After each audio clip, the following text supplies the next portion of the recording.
Everyone, आज हम बात करेंगे gravitation.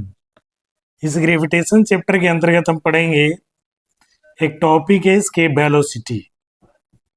Escape velocity escape velocity क्या है, इसके हम फॉर्मूला या व्यंजक के कैसे फाइंड आउट करेंगे और इसके वैल्यू हम कैसे निकालेंगे ये देखेंगे। तो पहले आइए हम लोग देखते हैं स्केप वेलोसिटी क्या है। ये कहता है एक मिनिमम वेलोसिटी है। क्या है? एक मिनिमम वेलोसिटी होता है और ये मिनिमम वेलोसिटी से हम किसी बॉडी को अपवर्ड डायरेक्शन में प्रोजेक्ट करते हैं। यानी इस मिनिमम वेलोसिटी से किसी पिंड को हम अपवर्ड डायरेक्शन में पृथ्वी के धरती से प्रोजेक्ट करते हैं ताकि वह ग्रेविटेशनल फील्ड से बाहर निकल जाए। कहता है crosses the gravitational field of the अर्थ, यानी पृथ्वी का जो ग्रेविटेशनल फील्ड है उसे आपका बाहर निकल जाए। यानी जिस मिनिमम वेलोसिटी से किसी पिंड को अपवर्ड डायरेक्शन में प्रोजेक्ट करने पर वह पृथ्वी पर पुनः वापस नहीं आती है और वह ग्रेविटेशनल फील्ड से बाहर चला जाता है। इसमें एक मुख्य पॉइंट है कि अगर बॉडी को हम प्रोजेक्ट करते हैं अपवर्ड डायरेक्शन में, कहता है has to be projected in upward direction, has to be projected in upward direction, has to be projected in upward direction. Upward direction में प्रोजेक्ट करते हैं, ठीक है। और प्रोजेक्ट करने के बाद वो क्या कहता है, just crosses the gravitational field of the earth, और body crosses the gravitational field of the earth, gravitational field of the earth surface, यानी अर्थ सरफेस का जो ग्रेविटेशनल फील्ड है उसे आपका बॉडी क्रॉस कर जाता है, बाहर चला जाता है। Never return back to the earth, never return back to the earth, और यह पुनः पृथ्वी पर वापस नहीं आता है। तो इस पिंड को हम कहते हैं, इस वेलोसिटी यानी पिंड में जो वेलोसिटी हमने दिया उस वेलोसिटी को कहते हैं स्केप वेलोसिटी। मोटा मोटी हम समझ लें कि जिस मिनिमम वेलोसिटी पर पृथ्वी के धरातल से किसी पिंड को अपवर्ड डायरेक्शन में प्रोजेक्ट करने पर वह पृथ्वी के ग्रेविटेशनल फील्ड को क्रॉस कर जाता है और पृथ्वी पर वापस पुनः नहीं आ पाता है, उसे कहते हैं स्केप वेलोसिटी। ठीक है, उसे कहते हैं स्केप वेलोसिटी। अब इसका हम एक्सप्रेशन कैसे निकालेंगे, एक्सप्रेशन क्या है, इसका व्यंजक हम कैसे फाइंड आउट करते हैं, जो कि काफी इंपॉर्टेंट है। एमसीक्यू में भी ये पूछता है और आपको लॉन्ग क्वेश्चन में भी ये पूछ सकता है। तो आइए देखते हैं। मान लिया जाए ये हमारा अर्थ है, ये क्या है आपका अर्थ है, और ये अर्थ मान लिया जाए यहां से ये कहता है आर दूरी पर हमने, आर डिस्टेंस पर किसी, मान लिया जाए पॉइंट एम पर आर डिस्टेंस है, यहां से सेंटर से आर डिस्टेंस पर किसी पिंड को, यानी यहां तक ग्रेविटेशनल फील्ड है पृथ्वी का, कह सकते हैं ग्रेविटेशनल फील्ड है। ये मान लीजिए आपका आर ई जो है, आर ई हमारा क्या हो गया, रेडियस ऑफ द अर्थ हो गया, और ये हमने मान लिया एम ई जो है इस पृथ्वी का क्या है, मास है। अब लेट यहां कह सकते हैं पहले लेट एम ई क्या है, mass of the earth, mass of earth है, और आपका आर ई क्या है, radius of earth, radius of earth, पृथ्वी का क्या है, ये रेडियस है। अब ये मान लीजिए कोई एम मास का जो पिंड है, जो कि हमने इस पिंड पर बिंदु पर रखा है, ये एम मास का कोई बॉडी है जो पॉइंट एम पे रखा हुआ है, जिसकी यानी अर्थ सेंटर से इसकी दूरी कितनी है, आर है। मतलब सेंटर ओ से इस पिंड की दूरी आर है, तो इसको लिख सकते हैं एम बॉडी क्या है, एम बॉडी है, एम बॉडी ऑफ मास है, बॉडी ऑफ मास है, विच कह सकते हैं जिसकी lies at point, lies at point M, जो पॉइंट एम पर लाई कर रहा है, ये मास का कोई बॉडी पॉइंट एम पर लाई कर रहा है। एट डिस्टेंस, एट डिस्टेंस कहां से ले रहे हैं, फ्रॉम आर, डिस्टेंस आर ये जो है आर फ्रॉम द कह सकते हैं सेंटर ऑफ, सेंटर वो है सेंटर ऑफ अर्थ ओ, ओ से इसकी दूरी कितनी है आर है, यहां से यहां तक की दूरी कितनी है आर है। ये आर आपका पृथ्वी का रेडियस है, एम ई आपका मास है, ठीक है। तो कहता है द ग्रेविटेशन, अब देखिए इस पॉइंट से हमें इस दो हमने पढ़ा है ग्रेविटेशन लॉ की, दो मास अगर है या एम मास है और पृथ्वी का मास है तो जिसके कारण एक ग्रेविटेशनल फोर्स लगेगा। तो लिख सकते हैं the gravitational force, the gravitational force on body,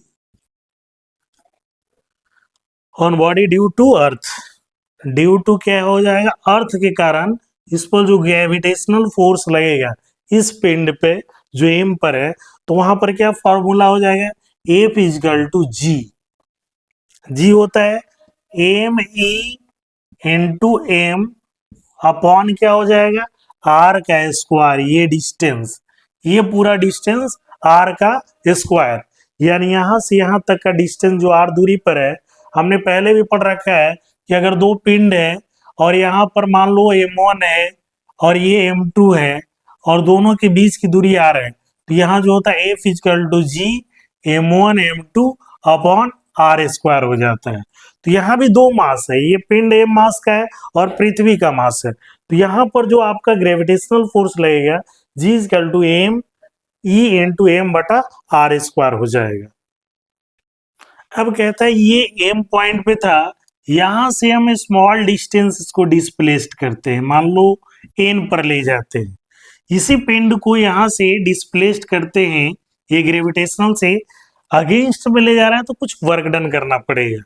तो इस पिंड को एम से एन तक ले जाने में कुछ कार्य करना पड़ेगा, वर्क डन करना पड़ेगा। तो मान लिया जाए ये जो डिस्टेंस हमने किया एम से एन के बीच का जो डिस्टेंस है ये डी आर है, स्मॉल डिस्टेंस लिया है तो ये डी आर है। तब इसका वर्क डन यहाँ इस पॉइंट से एम से एन तक ले जाने में कितना कार्य करना पड़ेगा ये निकाल कर देखते हैं। The small work done, small ये कितना छोटा सा कार्य है, small work done in moving the body, in moving the body, कहां से कहां तक ले जा रहे हैं बॉडी को मूव करा रहे हैं, यानी through small distance, through small distance, through small distance M N, M N यहां देख रहे हैं स्मॉल डिस्टेंस इजकल टू हमने ले लिया कितना डी आर, स्मॉल डिस्टेंस के लिए लिया। तो यहाँ स्मॉल वर्क डन कितना होगा, यहाँ पर स्मॉल वर्क डन जो होगा डी डब्ल्यू इजकल टू क्या होगा, वर्क डन है फोर्स इंटू डिस्प्लेसमेंट, तो ये ग्रेविटेशनल फोर्स है और डिस्प्लेसमेंट हमारा कितना है डी आर है, स्मॉल डिस्प्लेसमेंट कितना है डी आर है। अब ये ग्रेविटेशनल फोर्स अभी हमने निकाला था ए फिजिकल टू, जस्ट निकाला था ए फिजिकल टू, क्या निकाला था जी एम ई एम बटा कितना लिया था आर स्क्वायर। तो ये वैल्यू यहां पर पुट कर देंगे जी एम ई एम बटा कितना R square into D R, ठीक है ये वैल्यू हो गया। तब ये स्मॉल डिस्टेंस के लिए हो गया। तो सो टोटल मूविंग, अब ये मान लिया जाए इस पिंड को हम इनफाइनाइट तक ले जाना है, इनफाइनाइट तक, ये मान लो आपका कोई पॉइंट हमने ले लिया ओ जो कि इनफाइनाइट तक हमें इसको ले जाना है। तो टोटल कितना वर्क डन आपने किया, सरफेस से कितना वर्क डन टोटल किया ये देखना है, ठीक है। तो so total work done, so total work done moving the body from earth surface, moving the body from earth surface, earth surface से जो मूव करा रहे हैं तो टोटल वर्क डन कितना करेंगे earth surface of the earth, earth, earth के लिए यहां पर क्या अर्थ अगर ले लिए तो ये डिस्टेंस आर इजकल टू कितना हो गया R E, R equal to कितना हो गया आर, ये डिस्टेंस जो हो गया यहां मान लिया गया, ये डिस्टेंस यहां आ गया तो ये आर ई के बराबर हो गया, यानी इसका रेडियस के बराबर हो गया, पृथ्वी के रेडियस के बराबर हो गया। टू द, क्या कह सकते हैं, to the region outside of gravitational field, region outside of gravitational field, gravitational field, gravitational field से आउटसाइड ऑफ द अर्थ, कहां तक ले जाना है, of the earth, infinite, R का मतलब इनफाइनाइट, यानी हमें क्या करना है, आर से इनफाइनाइट तक ले जाने में किया गया कार्य निकाल लेना है। आर ई से, आर की जगह कितना ले लिया हमने, आर ई, और ये फाइनल जो डिस्टेंस है उसको कितना तक, इनफाइनाइट तक ले जाना है। तो यानी हमें क्या लिमिट देना है, यानी total work done W equal to integration D W R से इनफाइनाइट तक। तो हमने ये आर की जगह क्या लिया है, आर ई, आर की जगह क्या लिया है, आर ई, और ये वैल्यू कितना लिया है, इनफाइनाइट, और ये कितना हो गया, डी डब्ल्यू, ये डब्ल्यू का वैल्यू है। अब देखिए इसको हम कैसे निकालेंगे, डी डब्ल्यू का वैल्यू, ये वैल्यू पुट करना होगा। तो ये वैल्यू हमें दे देंगे इंटीग्रेशन डी डब्ल्यू का जगह, एफ का वैल्यू कितना था, एफ का वैल्यू है आपका डायरेक्ट, डी डब्ल्यू की जगह कितना है आपका वैल्यू, आपका हो जाएगा जी इंटू एम ई एम बटा आर स्क्वायर इंटू कितना, डी आर, और ये आपका लिमिट कहाँ से हो गया, आर ई से लेके इनफाइनाइट तक, यानी पृथ्वी के अर्थ क्रस्ट से लेके इनफाइनाइट तक आपको भेजना है। सो डब्ल्यू इजकल टू कितना हो गया, इंटीग्रेशन आपका आर ई से इनफाइनाइट तक, और ये कितना था, जी एम ई एम बटा R square into D R है। अब देखिए आर और आर के रिस्पेक्ट में है, आर और आर के रिस्पेक्ट में, बाकी तो कांस्टेंट हो गया, इसके लिए वेरिएबल कौन है, आर और डी आर। तो ये हो जाएगा G M E into M, integration कितना, R E infinite R minus two into D R, ये इंटीग्रेशन निकालेंगे। तो फाइनली इंटीग्रेट करके निकालेंगे तो ये कितना हो जाएगा, जी एम ई एम, और यहाँ माइनस आ जाएगा, और इसका इंटीग्रेशन 1/r, और कितना, आर ई से इनफाइनाइट तक होगा। क्योंकि हम इंटीग्रेशन निकालते हैं एक्स के power minus two into D x, ये इंटीग्रेशन निकालते हैं तो एक्स के power minus two plus one divided by minus two plus one, यानी एक्स के पावर माइनस वन, और ये कितना हो जाएगा, माइनस वन, तो इसको लिख सकते हैं माइनस वन बाई एक्स। तो यही वैल्यू हमने ले लिया 1/r, और यहाँ लगा दिया माइनस, तब ये वैल्यू हो जाएगा जी एम ई एम, और इसका वैल्यू कितना, 1/इनफाइनाइट माइनस 1/r ई वैल्यू, ठीक है। तो 1/इनफाइनाइट का वैल्यू 0 हो जाएगा, minus G M E M बटा कितना हो जाएगा, आर ई, चूंकि माइनस माइनस कितना हो जाएगा, प्लस, ये हो जाएगा वैल्यू 0। तो W बराबर कितना हो गया, plus G M E M बटा आर ई। ये वर्क डन हुआ कि अर्थ क्रस्ट से इनफाइनाइट तक किसी पिंड को ले जाने में कितना कार्य करना पड़ेगा, तो इतना ये कार्य करना पड़ेगा। अब देखिए if velocity v is escape velocity हमने मान लिया, हमें निकालना है क्या, एस्केप वेलोसिटी मान लिया, v क्या है, स्केप वेलोसिटी है, ऑफ द बॉडी, किसी भी पिंड का क्या है हमारा, स्केप वेलोसिटी है, ठीक है। द काइनेटिक एनर्जी, इस बॉडी में जो काइनेटिक एनर्जी दिया गया अर्थ सरफेस पर, वही वर्क डन में यूटिलाइज हुआ, इस चीज को ध्यान रखिएगा।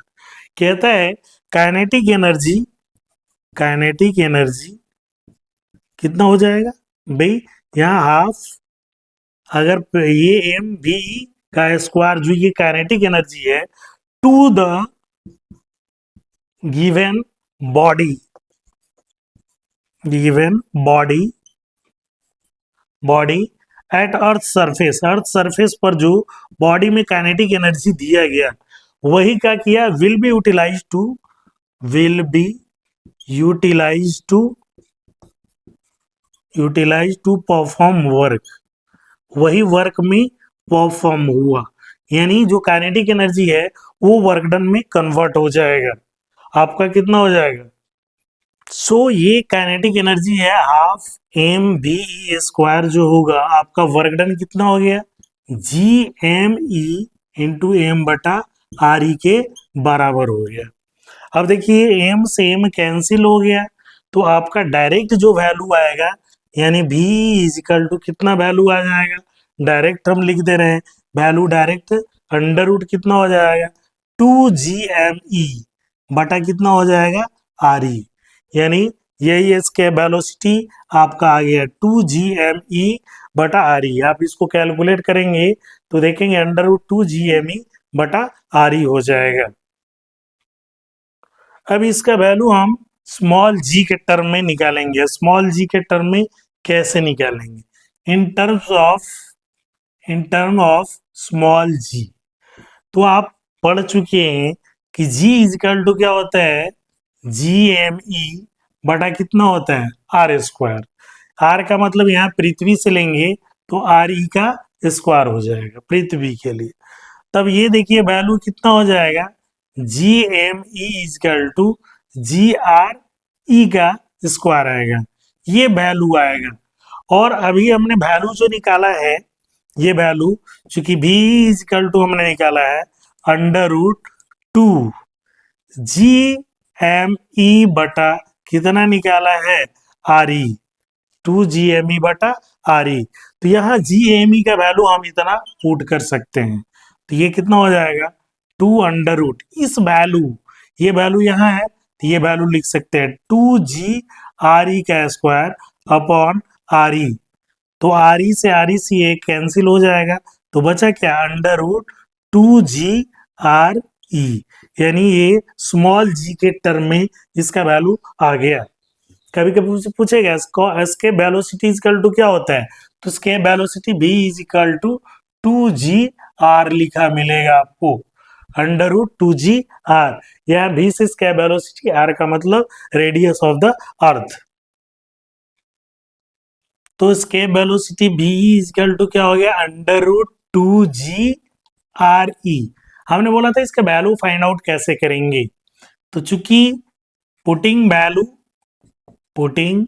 g इजिकल टू कितना लेंगे 9.81 मीटर पर सेकेंड स्क्वायर लेंगे, ठीक है। और रेडियस ऑफ द अर्थ कितना लेंगे, radius of the earth 6.4 into, ये किलोमीटर में आपने पढ़ा होगा 6400, तो मीटर में 6.4 into 10 to the power 6 metre होता है रेडियस ऑफ द अर्थ। तो इसका वेलोसिटी v इजिकल टू कितना हो जाएगा अंडर रूट 2GRE है, तो g का वैल्यू कितना हो गया 2 इंटू 9.81 और radius value 6.4 into 10 to the power 6। जब इसका वैल्यू आप फाइंड आउट करोगे तो ये कितना आएगा 11.2 into 10 to the power 3 metre पर सेकेंड।